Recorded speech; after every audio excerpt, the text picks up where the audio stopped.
Hello everyone, it's Eric with Waterland Performance, and today we want to talk a little bit about the basics of squats. So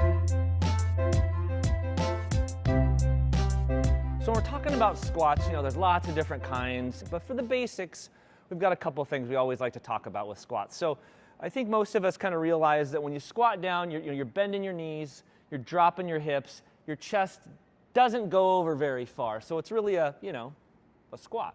So the first thing we want to think about as a squat is where's our back, where's our pelvis? Because when we start to add weight to a squat, which most of us end up doing, that part matters. So from the side, generally, we don't want too much of this sway back. We don't want to be really rounded. We want that kind of neutral. So pelvic tilt to the back, abs on, maybe your glutes, and somewhere there in the middle or neutral is where we want to keep our low back and our pelvis through the entirety of the squat. So we've turned that on. And then there's a little bit of a hinge. We call that a hip hinge. It's just slightly forward, whether you've got weight or not. And then the rest is going to be in the knees, obviously. So you can have different widths. And again, we're not getting into that today. But roughly speaking, your knees bend, your knees go forward, maybe out a little bit, and you go as low as you can.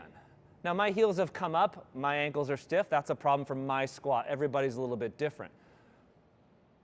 From the sides, about the same. Now, this sometimes is why people will put things under their heels. That's a pretty, okay squat. When you don't have any weight, you can do all sorts of things with your squat. It's not a problem, it's not bad. But when we start to add weight, we want to really think about keeping our neutral spine and really thinking about what we're doing with our body parts. So if we add a little bit of weight, and you can have it on your back and your front, there's lots of different squats. But roughly speaking, it's the same thing. I turn on my abs, I hinge forward a little, and I just go lower. And you notice with this front squat, a little bit of weight, I can keep my heels down lower. So for us here, we generally teach people front squat, weight in the front first before other stuff so they can really get some good depth and work on getting nice deep squats. So from the front, it's the same idea. And that's really about it. Abs on, posture, a little bit of a hinge, the rest is down. Knees are somewhere tracking towards the toes. And at a deeper squat, if you can do it well, your knees will go way past your toes, and that is okay.